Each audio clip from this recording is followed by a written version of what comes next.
नमस्कार साथियों, मैं कैमूर से संजय कुमार। साथियों, 3-4 दिन तक मैं आउट ऑफ स्टेट था, इसलिए आप लोगों तक मेरा वीडियो नहीं पहुंच पा रहा था। कार्यों में व्यस्त था, थोड़ा मैं कुछ काम से भी गया था, कुछ घूमने भी निकल गया था। तो साथियों, इस समय बड़ा ही उथल पुथल, लेकिन इस उथल पुथल से हमें कोई फर्क नहीं पड़ता, आप लोगों को भी नहीं पड़ना चाहिए। क्योंकि मैं आपको पहले ही, आज 1 हफ्ता पहले आप लोगों को मैंने कहा था कि आप लोगों के पक्ष में सरकार निर्णय लेने जा रही है।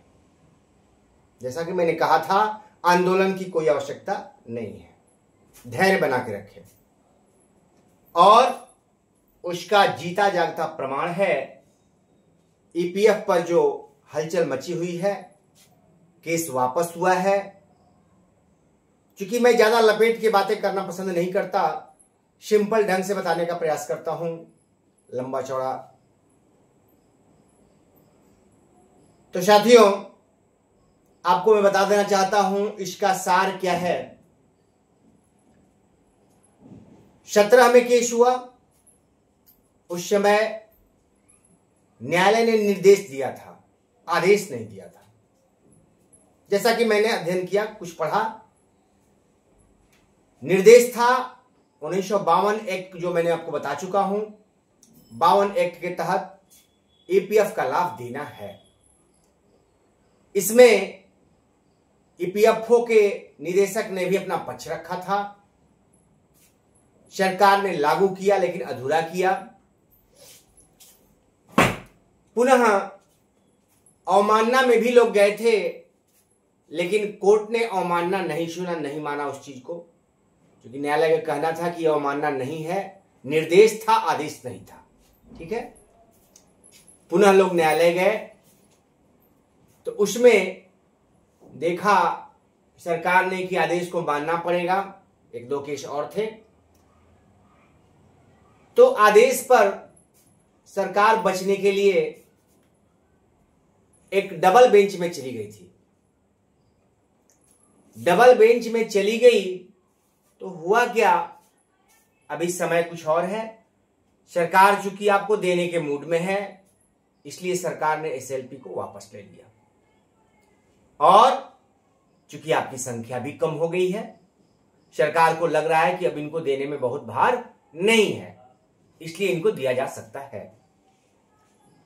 तो जैसा कि मैंने कहा था दोस्तों, आपको ईपीएफ पर लाभ देने का सरकार ने मन बना लिया है। अब इसमें कोई दिक्कत नहीं है। चुनाव से पहले सब लेटर वगैरह सब निकलेगा, जैसा कि हम लोग उम्मीद करते हैं। दूसरी चीज, अब इसमें है डेट ऑफ ज्वाइनिंग। क्योंकि 52 के एक्ट में है कि डेट ऑफ ज्वाइनिंग से देना है, और दूसरा मूल वेतन पर। तो दोनों बातें, हम पूरा विश्वास है कि सरकार हम लोगों की दोनों बातें मानेगी और दोनों बातों का पालन करेगी सरकार, और सब कुछ आपको मिलने जा रहा है। दूसरी बात है प्रमोशन। तो प्रमोशन की बात है, मैंने वकील साहब से बात की। उन्होंने कहा कि चूंकि चीफ जस्टिस जाने वाले हैं, सभी केस अभी वहीं पर पेंडिंग पड़ा हुआ है। मैंने जो अवमानना किया है उसमें अभी नंबर नहीं आया है। और दूसरा, जो सरकार एसएलपी में गई है, उसमें वो मुख्य न्यायाधीश के पास ही अभी केस है। वो केस अभी ट्रांसफर नहीं हुआ है। जब ट्रांसफर हो जाएगा तो फिर उस पर किसके पास जाती है, क्या एक्शन होगा, ये आगे की बात है। लेकिन जैसा कि उम्मीद है कि सरकार चाह रही है, तो हो सकता है कि इसमें भी केस वापस ले ले, संभावनाएं बन रही हैं। एक ये हो गई प्रमोशन पर। देखिए, अब साथियों, मैं हवाई बातें नहीं करता। क्योंकि देखिए, हवाई बातें वही कर सकते हैं जिनका जीवन संघर्षमय ना हो। क्योंकि मैंने संघर्ष किया है और मैं स्वयं के लिए संघर्ष किया हूं, झुका नहीं। तो आप जब संघर्ष कीजिएगा तो ऑटोमेटिक ये चीज है कि पॉजिटिव एनर्जी आपको मिलती है, आपके पास क्षमता और ताकत आती है। तो जो मैंने संघर्ष किया 4 वर्षों तक अकेले किया, उस संघर्ष का देन है कि मैं इतना बोल पाता हूं और मुझे अनुभव हो जाता है चीजों का कि नहीं, ये चीजें होंगी। ये चीज आपके संघर्ष के बदौलत आती है। अगर वही मैं बेईमानी से संघर्ष करता तो ये ताकत मेरे पास नहीं आती।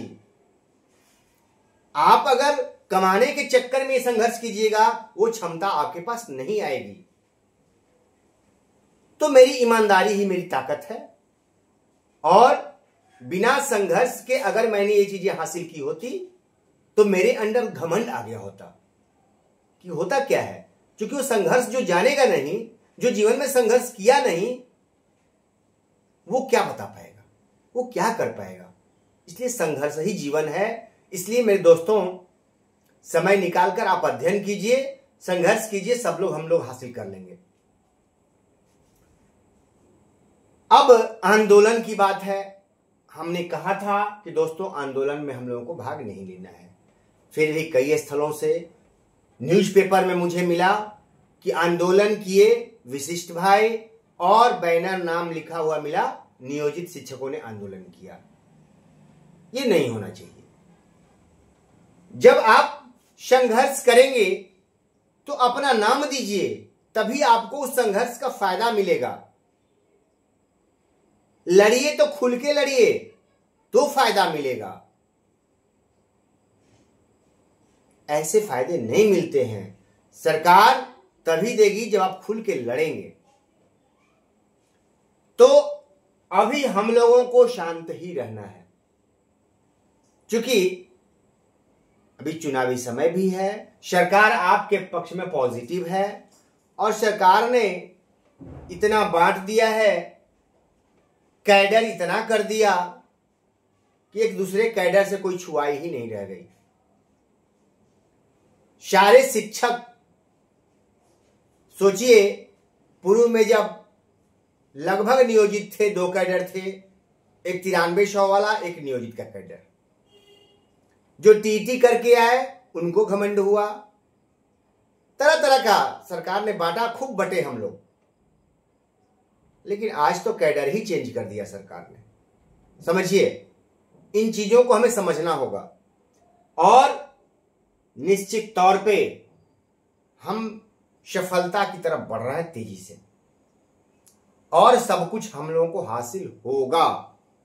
धैर्य बनाए रखिए, एकदम मजबूती से आप लोग एक रहिए, सारे लाभ आपको मिलेंगे। जैसा कि आप देख रहे हैं, मैं पूर्व में ही आपको आगाह करते जा रहा हूं कि दोस्तों घबराए नहीं, सब कुछ आपको मिलने जा रहा है। सफलता आपकी कदम चूमेगी। ठीक है। तो बंधुओं, मैं चूंकि बाहर रहा, काफी आने जाने में थकान भी हुआ, लेकिन फिर मैंने आते ही सोचा कि आप लोगों को जो महत्वपूर्ण बातें हैं वो शेयर कर दूं। और हम लोगों की स्थिति बहुत अच्छी चल रही है और फिर हम चीजों का अध्ययन करेंगे। फिर आगे जैसी होगी वैसी खबर हम देते रहेंगे। नमस्कार।